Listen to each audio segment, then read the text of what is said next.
اللي بيقولوا هن وطنيين، واللي بيقولوا هن داعمين للجيش، واللي بيقولوا هن جيش واحد شعب واحد. ده ما وقت بتاع تجيب لي تطلع لي بوستات وتطلع لي كلام في كيكل وما كيكل وفعل وكيكل فعل. ده طوالي بنصنفك كل الان في الصفوف الاماميه، كان كيكل، كان مشتركه، كان براؤون منك تدعم، بس ما داري منك كلام ولا تنزل. اي زول الان بيتكلم في ده كده وده كده، والان الناس لو عندها حتى مشاكل وعندها تحفظات بيكون ما عندنا عدو مهددنا. الان اهلنا بيعانوا في الفاشر واهلنا بيعانوا في كردفان، وحتى في دارفور في نيالا بيعانوا، في الجنينه بيعانوا، وعندنا في زالنجه بيعانوا، وفي كاس اهلنا بيعانوا. فلما نجي نفتح ناكل في بعض في مواضيع ما عندها قيمه، لا بتودي ولا بتجيب، بتضعف. الناس تقوي اللجانه مش تفتح بلاغه بهنا، والله عداك العيب. لكن اي شغل الان في الامتار الاخيره ده شغل خيانه، ما مطلوب الان، ما مطلوب الان الامتار الاخيره الناس تتكلم. انا من الجزيره ومن ناس الجزيره ومن قلب الجزيره ومن المناطق اللي اتضررت واللي سرقوا وعملوا عافيين لك هيك لوجه الله تعالى، عافيين اللي احنا رضيانين، سرقنا رضيانين، رضيانين والله العظيم رضيانين، وقسما عظما رضيانين وقبلانين، مش كيكل والله العظيم يسرق تاني، ولو تاني جه سرق اللي يسرق احنا رضيانين، احنا رضيانين. يسرق اللي يسرق وتاني دار يسرق اللي يسرق، احنا رضيانين. ده ما وقت بتاع والدولة السودانية بتشكل حكومة وهنا الناس تشتغل في حتات الناس ما بتتكلم فيها ليه؟ في حتات الناس ليه ما تدي في حتات واضحة، الشغل واضح. الناس ما تقعد تشق الصف القدام، الناس القدام ديل خلوهم، ديل الرجال اللي جابوا البلد، ديل الرجال اولاد الرجال اللي جابوا البلد، ديل الرجال. دوران ما بينفع، ده ما وقت بتاع قدام ولا وقت. اللي عنده كلام اللي عنده حاجة يوفر كلامه عليه. بعد ما تجي الباردة والبلد خلاص اللي امور تظبط، انزلوا انتوا يا ناس الباردة افتحوا بلاغاتكم في الناس اللي حرروا البلد. بعد ما تجي البلد وتجي الباردة انزلوا يا ناس الباردة افتحوا بلاغات واشتكوا الناس اللي حرروا البلد، اشتكوا الناس اللي حرروا البلد، قولوا دول سرقونا وقولوا دول نهبونا. هو سرقوكوا شوية ونهبوكوا بس بنجيب لنا في عتبة واحدة، عارفين العتبة دي المتألم منها منو؟ المتألمين منها الجنجويد كيكل بيرجفوا كلهم قسما عظما، لأنه هن عارفين بالله من كيكل انضم للجيش خلى الجنجويد زي الغنم في الشوارع ما عارفين يمشوا وين. عشان كده لما الرزيقي طلع، لما طلع بتاعهم اسمه منو؟ اللهم صل على النبي، الجربوعي ولا الجربوعي، نسميه الجربوعي. لما طلع قال شنو؟ قال لك احنا تمسكوا بتاع كيكل تفكوا لهم ناس وناس كيكل يرجعوا. ليه؟ لانه كيكل مورمهم، لانه كيكل ورم خايفين من كيكل. ما قالوا ديل يرجعوا ولا ديل يرجعوا ولا نمسك ديل يرجعوا، مسكوا أسرى كثير لكن ما قالوا يرجعوا. الوحيدين اللي قالوا يرجعوا مناطق ونحن بنفكهم ناس كيكل. ليه؟ خايفين منهم، خايفين منهم عديل خوف عديل خوف، لأنه ديلك ما بخافوا، عارفينهم، عارفين طريقتهم وعارفينهم وبيخشوا لهم دغري وبيجون بالباب. الجبوري نسميه الجربوعي، الجبوري شنو؟ نسميه الجربوعي. عشان كده الناس ديل كلهم الان كيكل عندهم كيكل، القحاطه بيكرهوا كيكل وشغالين لك حمله ضده، شغالين حمله ضد كيكل.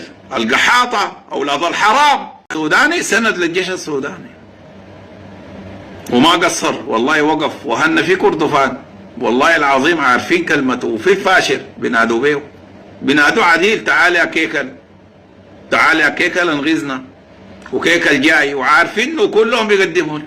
يعني اي كلام الان انت بتميل على العدو طوالي. نحسبك شنو؟ انت خليت الفساد الحاصل في الدولة السودانية دي كلها، وخليت الاستباحة بتاعت الاراضي حقتنا دي كلها، تسرق في خيراتنا، وما لقيت في الكون ده كله حاجة تتكلم فيها الا كيكل.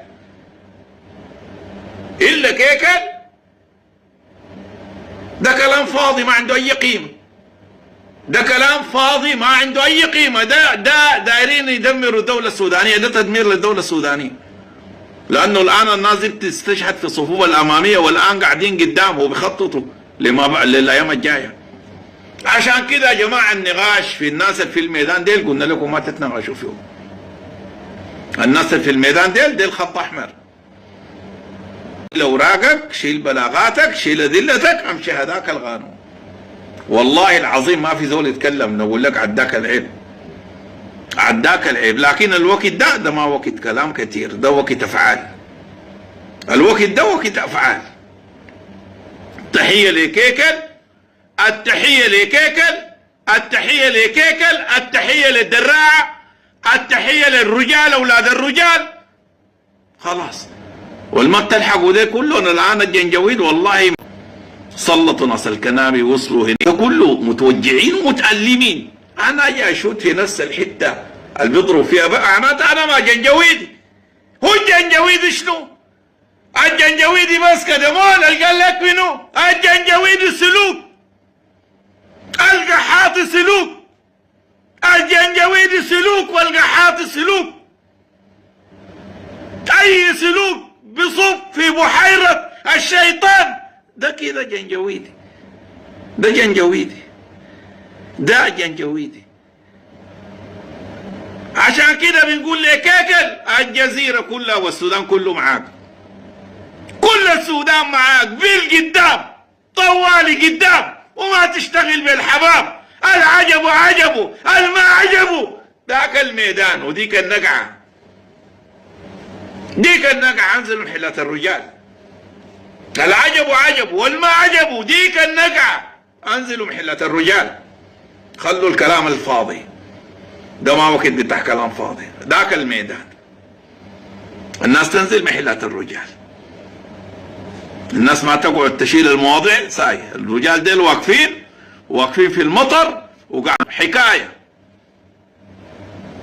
فقدوا شهداء وبيفقدوا شهداء وحيفقدوا شهداء، واحتمال كل ما انت ما تتسبق.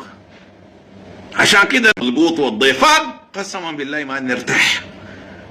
القصة يا جماعة ده اكبر من سياسة.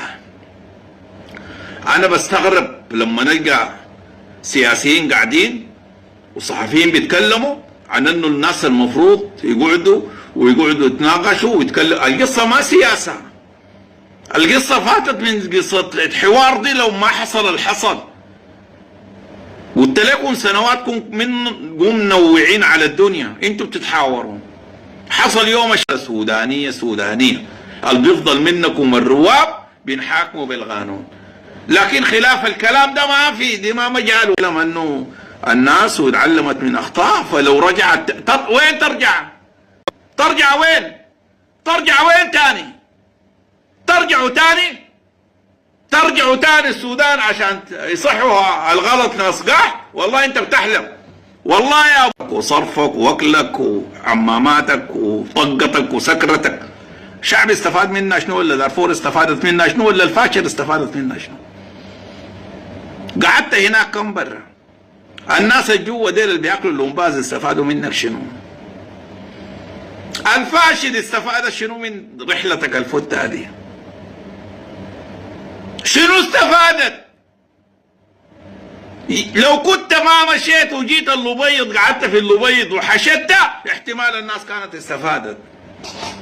لو كنت ما سافرت وجيت اللبيض معك مصطفى تنبور وقعدت في اللبيض حشدتوا الناس وعملتوا تعبئة عامة وكل السودان، ولملمتوا وجهزتوا الشاحنات بتاعت الغذاء وجهزتوا الشاحنات بتاعت الحتخش بتاعت الوقود والحياة الحتخش معاكم لما تخشوا كانوا.